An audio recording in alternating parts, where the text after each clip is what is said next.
The following tale of horror was related in a book by Hans Kopp titled In Their Terror All Were Alike, 1995.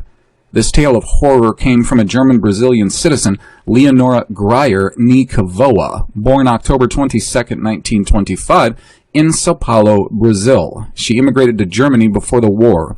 Leonora was employed by the German Women's Labor Service as a typist in the camp in the town of Wilmsee in Neustetten, Germany, when the Russian army overran the area. She wrote, quote, "On the morning of February 16, 1945, a Russian division occupied the Reich Labor Service camp of Wilmsee in Neustetten.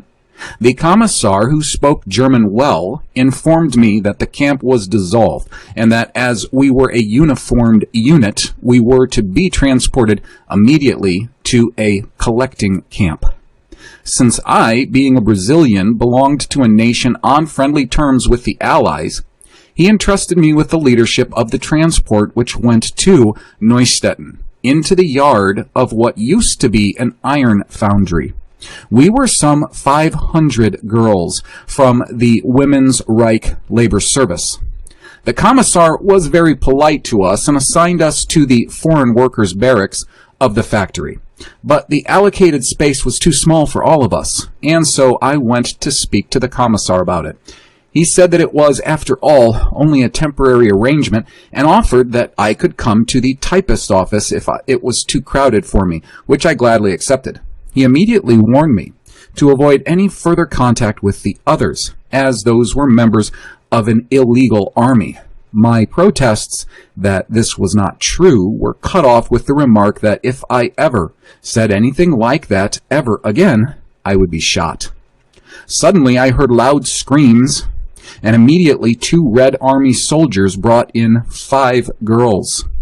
The commissar ordered them to undress. When they refused out of modesty, he ordered me to do it to them, and for all of us to follow him. We crossed the yard to the former works kitchen, which had been completely cleared out, except for a few tables on the window side. It was terribly cold, and the poor girls shivered. In the large, tiled room, some Russians were waiting for us, making remarks that must have been very obscene, judging from how everything they said drew gales of laughter. The commissar told me to watch and learn how to turn the master race into whimpering bits of misery. Now 2 Poles came in, dressed only in trousers, and the girls cried out at their sight. They quickly grabbed the first of the girls and bent her backwards over the edge of the table until her joints cracked. I was close to passing out as one of them took his knife and, before the very eyes of the other girls, cut off her right breast. He paused for a moment, then cut off the other side. I've never heard anyone scream as desperately as that girl.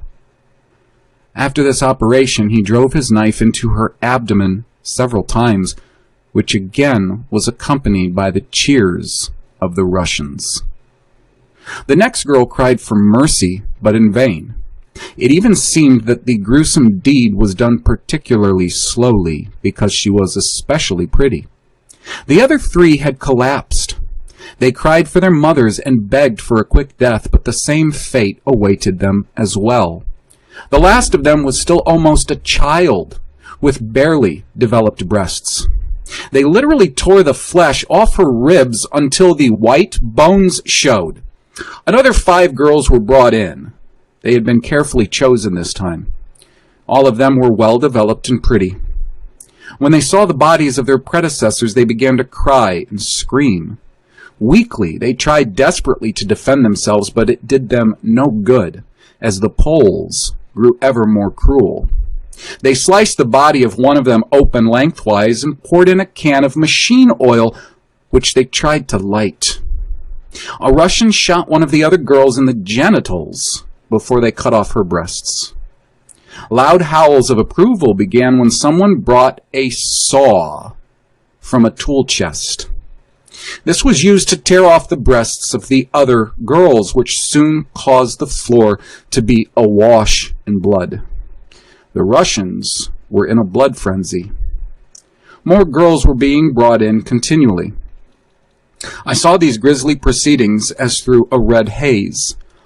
Over and over again I heard the terrible screams when the breasts were tortured, and the loud groans at the mutilation of the genitals. When my knees buckled, I was forced into a chair. The commissar always made sure that I was watching, and when I had to throw up, they even paused in their tortures. One girl had not undressed completely. She may also have been a little older than the others, who were around 17 years of age. They soaked her bra with oil and set it on fire. And while she screamed, a thin iron rod was shoved into her vagina until it came out her navel. In the yard, entire groups of girls were clubbed to death after the prettiest of them had been selected for this torture. The air was filled with the death cries of many hundreds of girls, but compared to what happened in here, the beating to death outside was almost humane. It was a horrible fact that not one of the girls mutilated here ever fainted. Each of them suffered mutilation fully conscious. In their terror, all of them were alike in their pleading. It was always the same, the begging for mercy, the high-pitched scream when the breasts were cut and the groans when the genitals were mutilated. The slaughter was interrupted several times to sweep the blood out of the room and to clear away the bodies. That evening, I succumbed to a severe case of nervous fever. I did not remember anything from that point on until I came to in a field hospital. German troops had temporarily recaptured Neustetten, thus liberating us, and I learned later some 2,000 girls who had been in RAD, BDM, and other camps nearby were murdered in the first 3 days of Russian occupation. Close quote. And signed, Miss Leonora Geyer Kavoa. This account was one among many of a similar nature. The exhortations of Ilya Ehrenberg for the Russian troops to rape and murder resulted in such horror as Europe had never seen. The German civilians, particularly the women and girls, were treated as pigs at a slaughter. The following account of what happened in East Prussia when the Russians came in was given by a German soldier after German forces were rushed in to push the Russians back out and to try to protect the civilian population.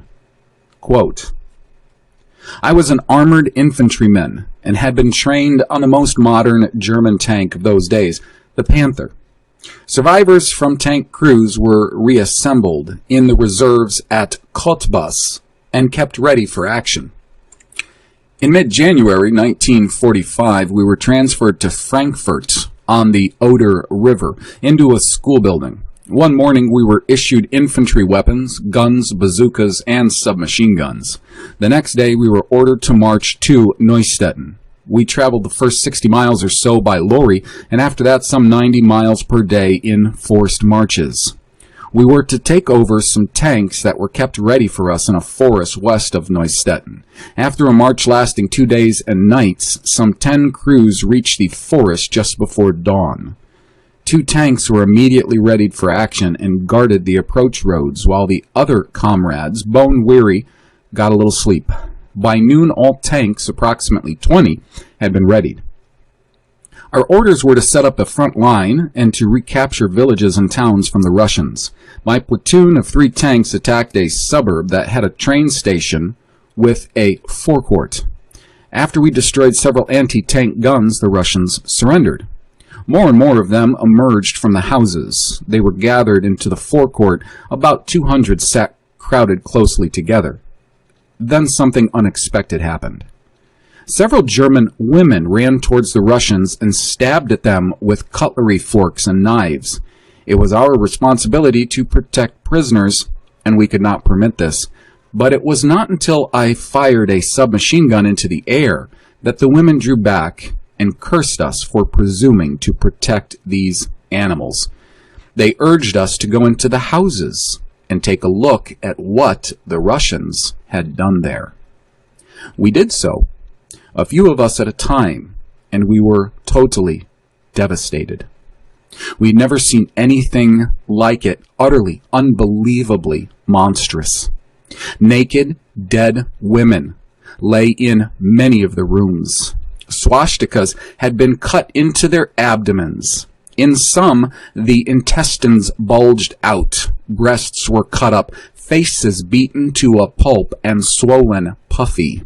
Others had been tied to the furniture by their hands and feet and massacred. A broomstick protruded from the vagina of one, a besom from that of another, etc. To me, a young man of 24 years at that time, it was a devastating sight. It was simply incomprehensible. Then the women told their story. The mothers had had to witness how their teen and 12-year-old daughters were raped by some 20 men. The daughters in turn saw their mothers being raped, even their grandmothers. Women who tried to resist were brutally tortured to death. There was no mercy. Many women were not local. They had come there from other towns, fleeing from Russians. They also told us of the fate of the girls from the RAD whose barracks had been captured by the Russians. When the butchery of the girls began, a few of them had been able to crawl underneath the barracks and hide. At night, they escaped and told us what they knew. There were 3 of them. The women we liberated were in a state almost impossible to describe. They were over-fatigued and their faces had a confused, vacant look. Some were beyond speaking, ran up and down and moaned the same sentences over and over again. Having seen the consequences of these bestial atrocities, we were terribly agitated and determined to fight. We knew the war was past winning, but it was our obligation and sacred duty to fight to the last bullet." Closed quote. This bestiality was the direct result of Stalin's Jewish propagandist, Ilya Ehrenberg, who whipped the Russian army into a frenzy of torture, murder, rape, and destruction as they advanced into Germany. Wherever Germans lived, similar atrocities became routine. In Czechoslovakia, atrocities were ghastly as the Germans withdrew. Quote, "Many Germans were hung up by their feet from the big advertising posters in St. Wenceslas Square in Prague. Then when the great humanitarian, Edvard Benz, former Czech president, approached, their petrol-soaked bodies were set on fire to form living torches." Closed quote from Louis Marshalko. End quote. Women and children were thrown from the bridge into the river. Germans were shot down in the streets. It is estimated that 2,000 or 3,000 people were killed, closed quote, from F.A. Voigt, Berlin correspondent of the Manchester Guardian. Those Germans whom they did not kill were forced to abandon all property and leave these lands where their ancestors had lived for 1,000 years. Quote, "The official Czech register of names of villages reveals that nearly 500 German villages no longer appear on the register because they have literally disappeared from the landscape," closed quote, from the Munich Report 1965. And, quote, "When the French colonial Negro troops under General Eisenhower's command entered the German city of Stuttgart, they herded German women into the subways and raped some 2,000 of them. Even a PM reporter reluctantly confirmed the story in its major details." Closed quote. That's from Peace Action, July 1945.